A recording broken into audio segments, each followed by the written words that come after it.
Buonasera, ben ritrovati a Primus Inter Pares e come di consueto ospite di questa puntata è il sindaco di Padova Massimo Bitonci. Buonasera, buonasera direttore, un saluto a tutti. Quando facciamo le presentazioni facciamo proprio professionali e ufficiali. Va bene, da tutto bene? Come sta andando? Iniziamo così questa chiacchierata odierna. Direi bene, direi anche, visti un po' anche i dati sulla criminalità. Aspetta, mi anticipa tutto. Io dicevo in generale come sta andando. No, in generale direi bene. abbastanza bene, continua un rapporto anche diretto con la cittadinanza, continuano gli incontri con i cittadini, insomma, quindi io direi molto bene. Anche quando vado a manifestazioni nelle piazze mi fermo spesso a parlare con la gente, sento che c'è un rapporto diretto tra il sindaco e la città e quindi questo fosse una cosa che mancava. Scusa se ti interrompo, prima di andare a toccare i punti importanti di questa trasmissione, si può fare un bilancio da quando sei arrivato a Padova dopo tanti anni di egemonia del PD? Ecco, puoi farmi un bilancio così? Sono passati, col prossimo mese sono 2 anni esatti dalla vittoria e quindi dall'insediamento. Un'amministrazione che grazie ai consiglieri comunali e agli assessori ha approvato in consiglio tutte le delibere in prima istanza. Penso che nella storia di Padova non sia neppure mai successo che qualsiasi provvedimento che è andato in consiglio comunale sia stato approvato con una certa velocità. Abbiamo approvato bilanci, riduzione di tasse, abbiamo fatto piani di opere pubbliche molto importanti, alcune opere pubbliche sono già partite, altre stanno partendo poi in questi mesi. Vedrete che sarà un fiorire di cantieri, quindi mi scuso già in anticipo perché abbiamo quasi 4 milioni di euro di asfaltature di strade e di sistemazione, di manutenzione, quindi ovviamente questo recherà qualche disagio alla popolazione. E quindi già mi scuso fino adesso se nelle prossime settimane, nei prossimi mesi vedrete asfaltature e lavori che cercheremo di fare ovviamente senza disturbare o bloccare ovviamente il traffico.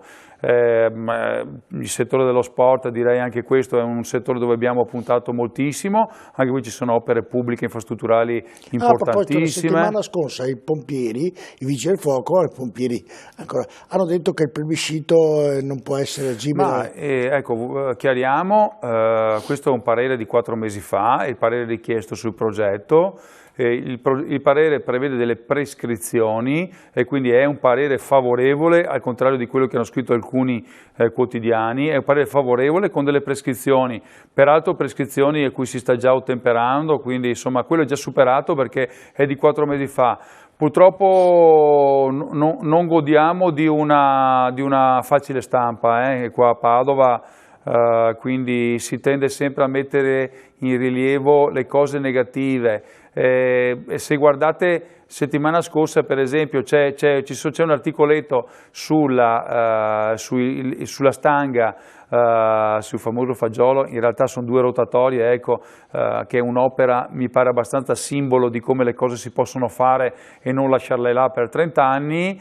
E allora il giornalista, abbiamo affidato a Modigliani la realizzazione anche grafica, no? Abbiamo pensato a uno skyline della città, visto che è un punto di passaggio dove passano 100.000 auto al giorno e quindi ci sarà uno skyline della città con tutti i maggiori monumenti. Tra i vari progetti dei centinaia di ragazzi che hanno partecipato a questa proposta, che quindi è diventata una proposta scolastica anche, quindi capite anche l'importanza di far lavorare i ragazzi su dei progetti di tipo reale. Fra i tanti progetti ce n'è uno che raffigura lo spritz, no? Lo spritz.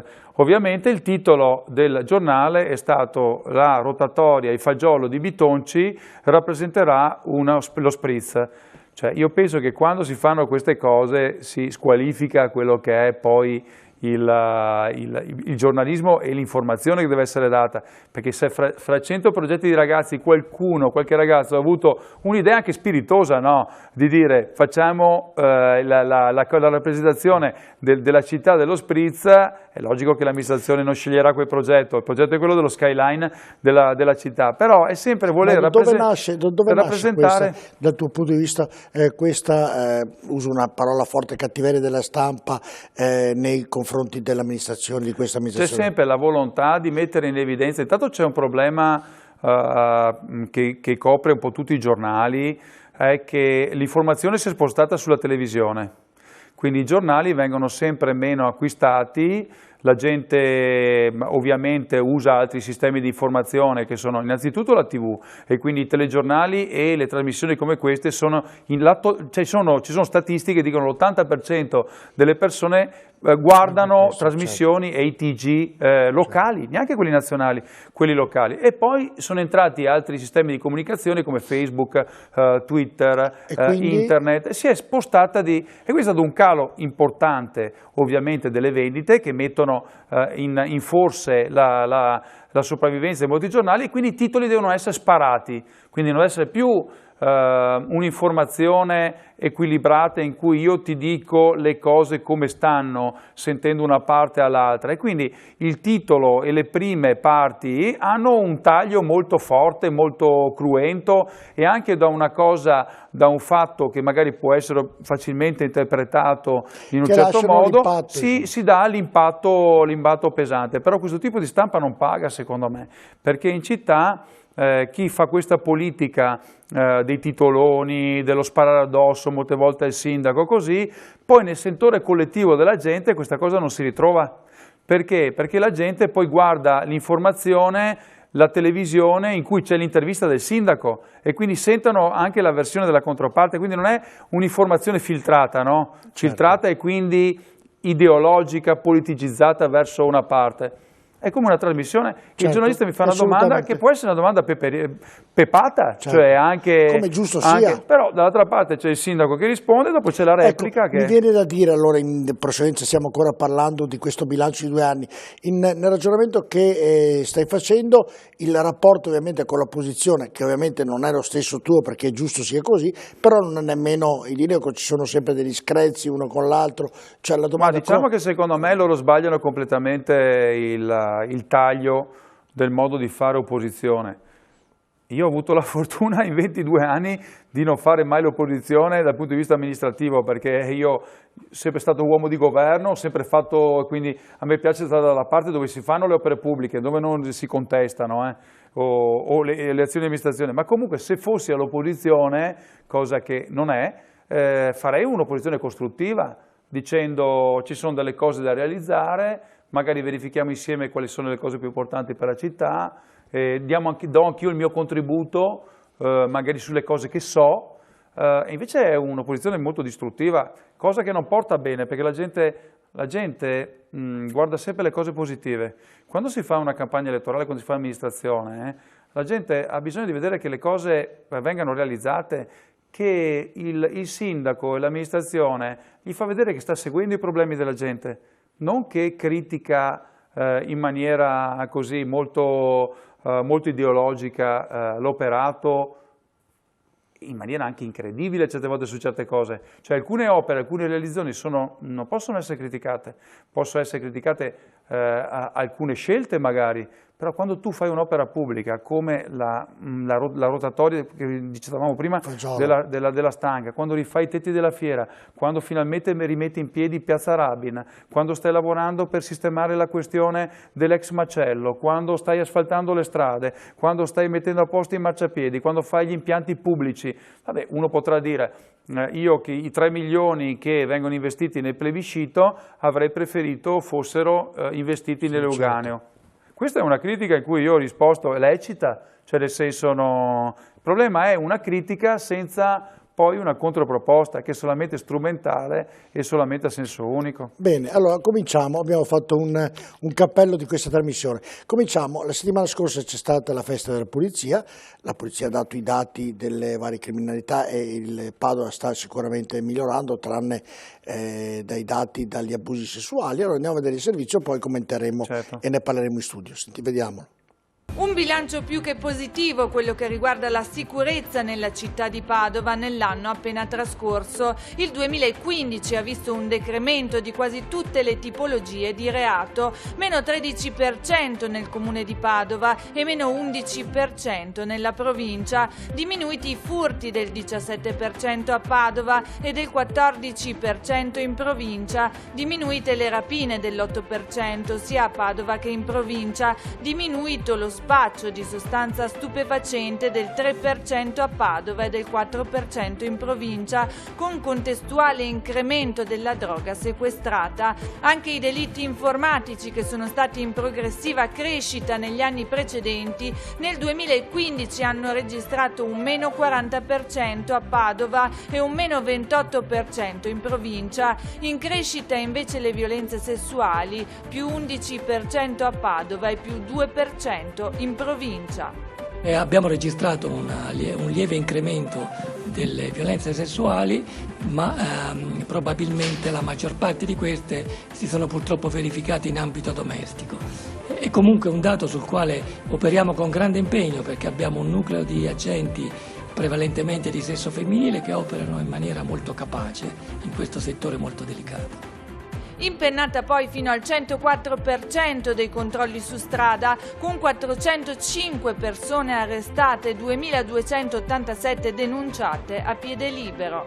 La sicurezza e l'ordine pubblico nel 2015 sono inoltre state gestite in modo ottimale, con nuove unità antiterrorismo e una più attenta attività di intelligence svolta dalla Digos. Un messaggio ovviamente di allerta per tutti i reparti sul territorio e quindi un appello che noi ovviamente abbiamo da tempo raccolto e rispetto al quale ci adoperiamo al massimo. Il livello di attenzione è molto alto perché lo scenario internazionale ovviamente è preoccupante e quindi anche nella nostra provincia l'ufficio investigativo preposto a queste attività, che è la Digos, svolge un'opera molto attenta di monitoraggio nell'ambito delle categorie più a rischio, e in questa attività siamo riusciti ad individuare un cittadino extracomunitario, un nordafricano, che ritenevamo particolarmente esposto e particolarmente pericoloso per l'ordine e la sicurezza pubblica, rispetto ai quali il Ministro degli Interni ha disposto l'espulsione dal territorio nazionale. Diciamo, Padova sta migliorando sotto questo punto di vista, tranne gli episodi a sfondo sessuale, che però quelli sono nelle famiglie. Mi spiegava il questore, a parte che colgo anche l'occasione di questa serata che viene vista da migliaia di persone, per ringraziare anche il questore Bernabei per l'operato in questo ultimo anno. Devo dire un questore molto preparato, che ha dato ascolto anche alle istanze del sindaco dell'amministrazione.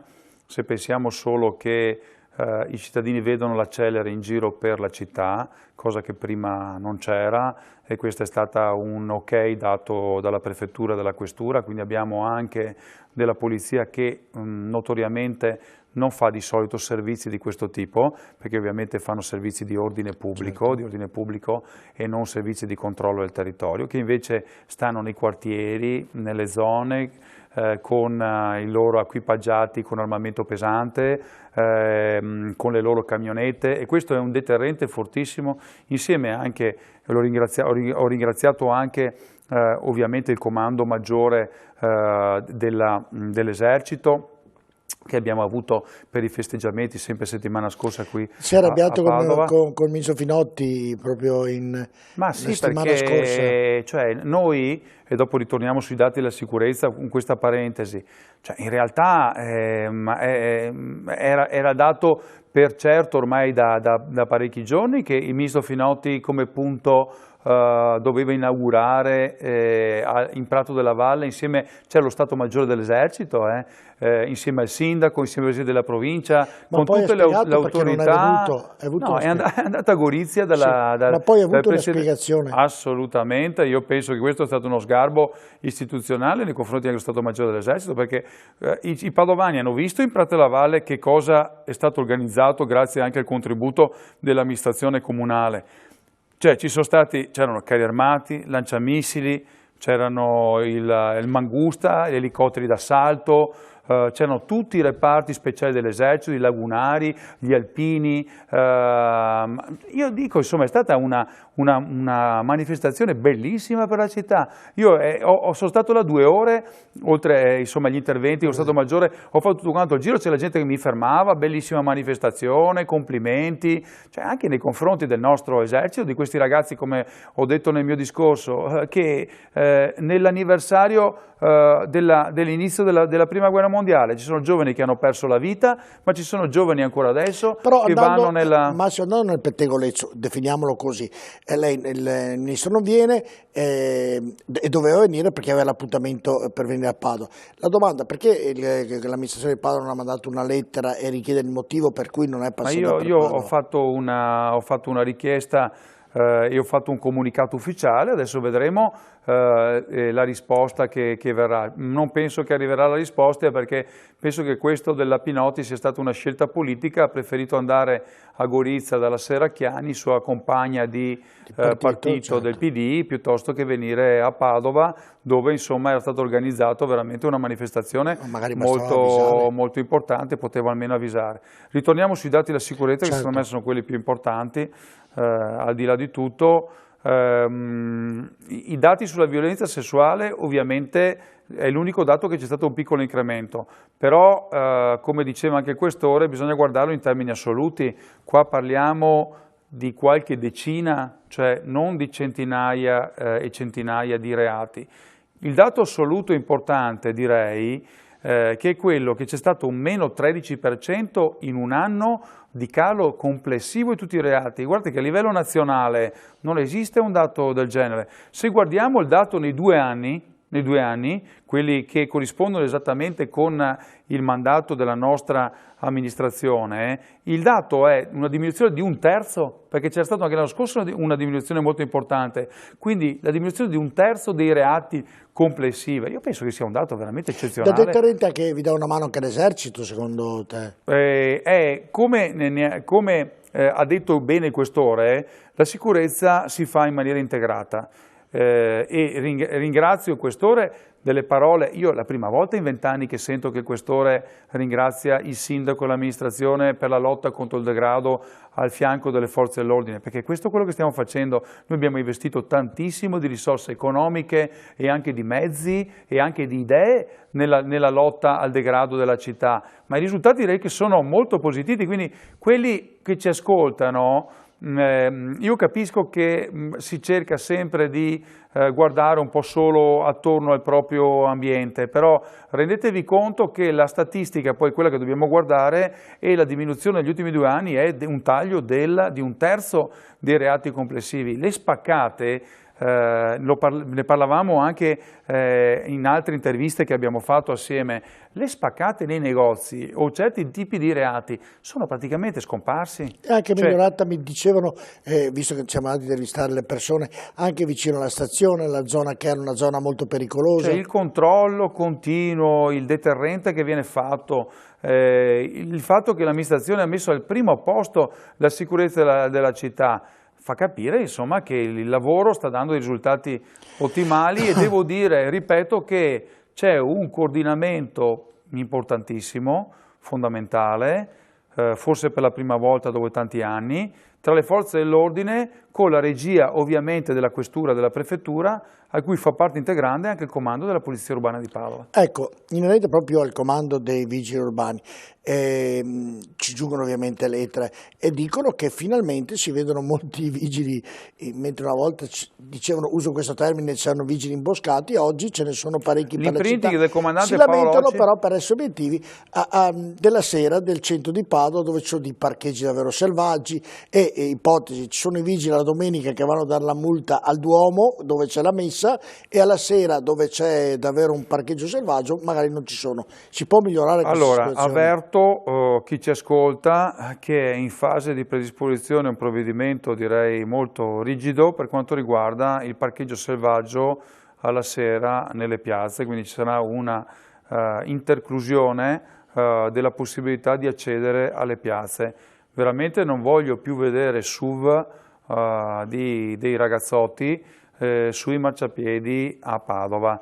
Allora, siccome i parcheggi ce ne sono e alla fine magari 2 passetti a piedi fa anche bene, no? Certo. È meglio parcheggiare fuori, stiamo lavorando per, come è noto, creare dei grandi parcheggi intorno a Padova, quindi abbiate fede che entro un anno ci sarà una risposta positiva anche da questo punto di vista, e quindi con la messa a disposizione di molti posti auto, però dovremmo essere intransigenti, nelle piazze non si entra con le macchine.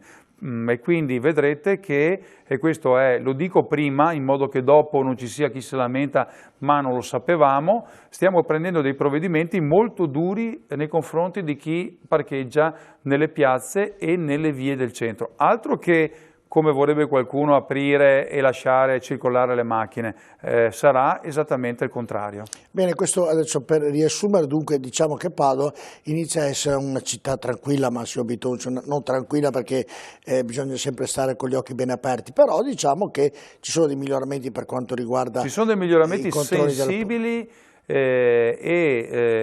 i dati ci danno ragione e i dati sono a 2 cifre, quindi non sono pochi punti percentuali, quindi dati sostanzialmente molto positivi che fanno vedere che c'è una grande attenzione, ma non è finita qui, perché come sanno tutti fra un po' vanno in ordine 500 telecamere in città, va bene, ci sono servizi ulteriori su cui stiamo lavorando, abbiamo gli accordi con alcuni comuni della cintura, io spero che aderiscano tutti i comuni della cintura e quindi facendo un controllo notturno e diurno con pattuglie che vanno anche fuori dal territorio padovano, perché ovviamente i delinquenti non stanno a confine, certo. Ecco, non si fermano al confine di Padova, magari vanno a Bignasego o vanno a Villafranca o vanno a Ponte San Nicolò, e quindi insomma io auspico, molti comuni hanno già firmato, auspico che anche gli altri, al di là delle scelte politiche, chiudano con l'amministrazione un accordo di Grande Padova che penso che sia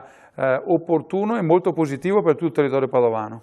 Bene, allora chiudiamo l'argomento sicurezza, l'altro apriamo una parentesi simpatica. La settimana scorsa, correttore, sei stato in Germania, in una giornata che lì davvero un stress di lavoro, sei andato in un'azienda importante, la Fischer, cosa hai capito da quell'azienda e cosa porterai per la città di Padova questa visita con il rettore in un'azienda importante come la Fischer? Ci sono rapporti diretti, consolidati con la Fischer, che è la più grande multinazionale del mondo, ma tutti lo conoscono. Stiamo vedendo, Massimo, le immagini. Nel mondo ovviamente dei tasselli, degli attacchi, ecco, ma non solo quello, non solo questo. Abbiamo un'azienda a Padova, in zona industriale, anche qua molto importante, che impiega centinaia quindi di dipendenti.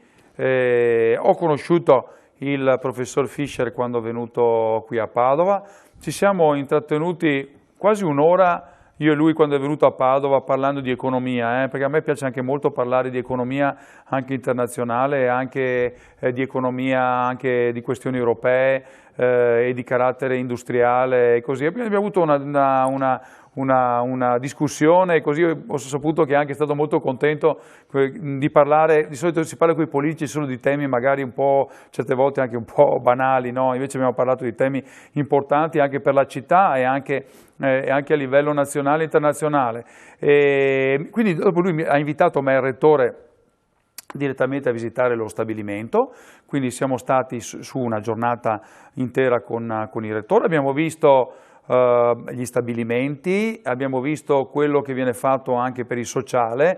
Infatti nel mio intervento che ho fatto di ringraziamento ho sottolineato un aspetto che molti magari certe aziende magari non fanno, cioè quando il profitto e l'economia non ha solamente una valenza di carattere economico, ma quando c'è una parte consistente di ciò che viene ricavato e quindi il ruolo dell'imprenditore che viene riversato invece al sociale, cioè il ruolo del dipendente all'interno dell'azienda, cioè il ruolo del dipendente che è, come si dice in economia, uno dei fattori produttivi, no? Certo. Oltre al capitale c'è anche il capitale umano, uno dei fattori produttivi dell'azienda è il capitale umano, e in quell'esempio là, non che non ce ne siano anche in Italia, in quell'esempio là il dipendente è al primo posto, quindi il dipendente ha una scuola, alle scuole pagate dalla Fisher, ha realizzato un asilo nido e qua la prima proposta che mi ha fatto è quella di fare un'esperienza di questo tipo anche a Padova, quindi vediamo se riesce a finanziarci la strutturazione di un nido anche a Padova, un asilo nido con la scuola elementare pagato interamente dalla Fisher, realizzato e pagato interamente per il paese dove c'è la Fisher, la palestra per i dipendenti, cioè durante il lavoro. Una palestra Massimo, importante. Faccio il nome, scusami se ti interrompo, qui nel nostro territorio ho conosciuto un'azienda, la Palzileri, quella dell'abbigliamento, avevano l'asilo, addirittura hanno l'asilo interno, certo. Sì. La palestra interna dove si fanno anche corsi e così, aperta dalle 4 della mattina, perché i turni sono 24 ore su 24, dalle 4 della mattina fino alla sera, fino quindi alla mezzanotte. Una mensa aziendale che sinceramente noi abbiamo mangiato in mensa insieme con ovviamente i dipendenti e gli operai, certo, giustamente con lo stesso identico menù, ma che sembrava più un ristorante che una mensa, dove il dipendente paga solo una minima parte del corrispettivo, uno stipendio che è un 30-40% quasi superiore a quello nostro che c'è in Italia, con un costo della vita che è inferiore, quindi tutta una serie di elementi che fanno capire una serie di attività che vengono fatte all'interno dell'azienda, perché le famiglie capiscano i bambini cosa fa il papà e cosa fa la mamma, ecco, quindi tutto organizzato dall'azienda, tutti i corsi per i bambini organizzati, un modo per mettere il dipendente al primo posto. Ovviamente la redditività facendo così è superiore, cioè tu quando fai capire al dipendente che fa parte di un'azienda, di un complesso e di una grande famiglia, seppur con numeri ovviamente più grandi delle nostre imprese ovviamente di carattere individuale o familiare, il contesto e il miglioramento produttivo è importante, però oltre a questo c'è l'applicazione di metodi giapponesi, no? Il Kanban, ecco, e l'ho visto molto spinto estremamente spinto, dalla cancelleria al consumo del materiale, ai livelli anche industriali, no? Qualsiasi. Massimo, ci tenevi a questa visita con il rettore. La domanda mi viene d'obbligo. Questo incontro con la Fisher, al di là di quello che hai spiegato, può essere anche un incontro che può dare degli investimenti nel settore per il lavoro per i giovani? Può avere anche questo risvolto oppure era solo una visita? Abbiamo chiesto insieme col rettore, che i rapporti con l'università si intensifichino, oltre al premio che viene, insomma, che poi nel mese autunnale in cui Fisher poi viene giù, il premio ovviamente per gli studenti, certo, per la migliore anche attività di ricerca e così. L'università ha chiesto ovviamente un maggiore impegno con l'università e un rapporto duale che è importante, no? Cioè quello che molte volte manca anche nelle nostre imprese e nella formazione della scuola. C'è un rapporto diretto Fisher, Università Fisher con le nostre certo, scuole, no? In modo che ci sia la possibilità di andare a fare anche periodi di tirocinio in Germania e in Italia, certo, perché abbiamo avuto anche padovani che sono andati anche in Germania.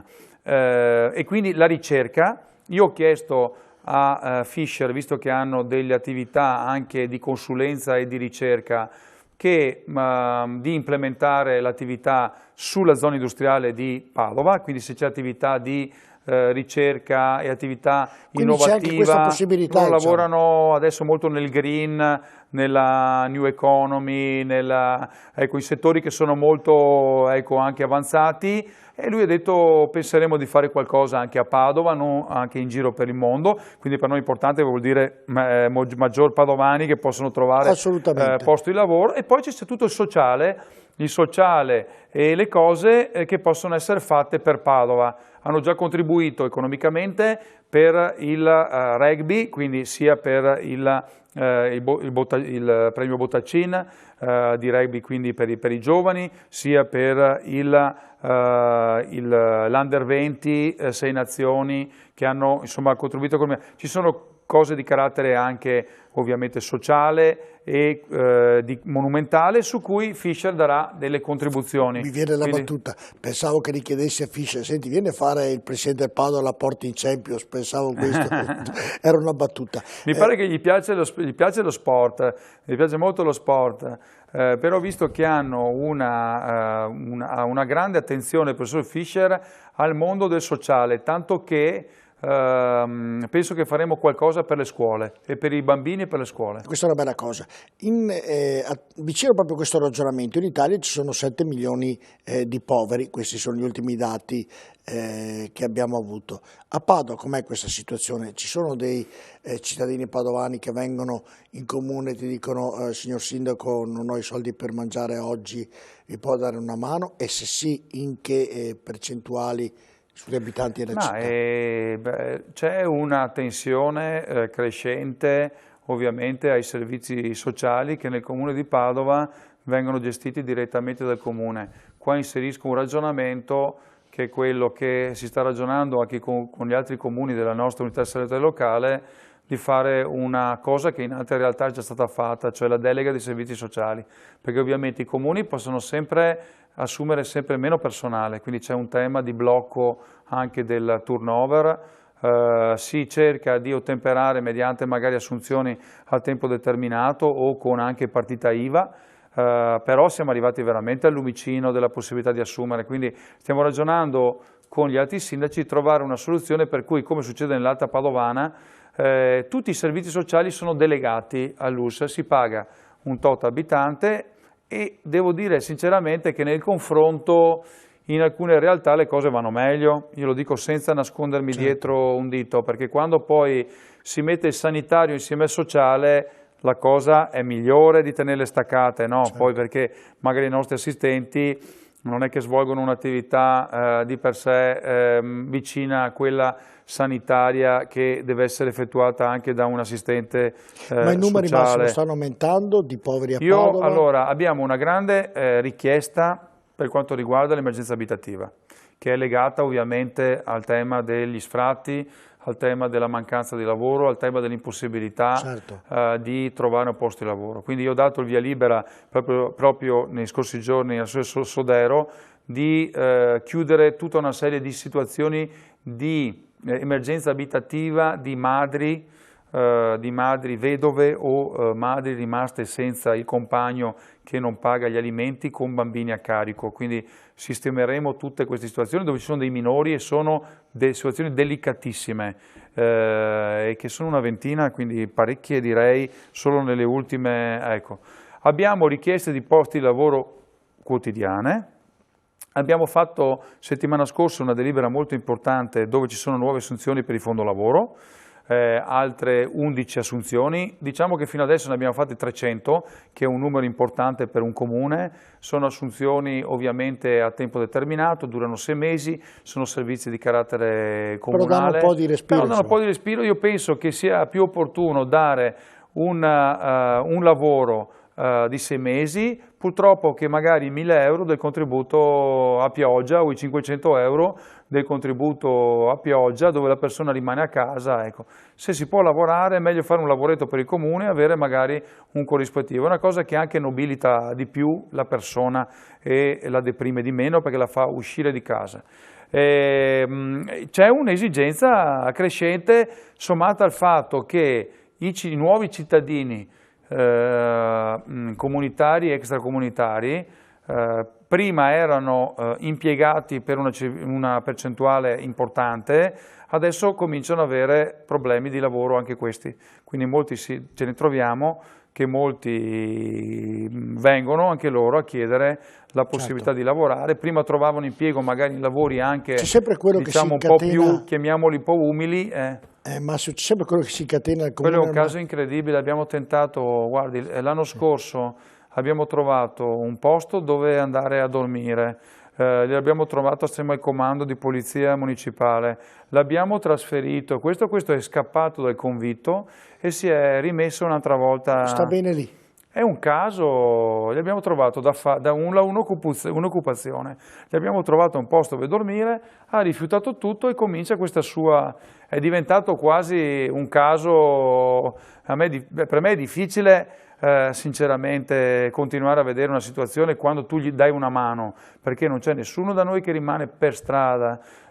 Quando si dice ma questa amministrazione non dà ricovero alle persone che dormono, queste sono stupidaggini grandi come una casa, perché tutte le persone che stanno per strada trovano ricovero tutte le sere in luoghi che paga l'amministrazione comunale per questi. Certo. Cioè è una cosa che ormai è nota a tutti, e anche questa persona gli avevamo trovato il convitto e anche un lavoretto da fare.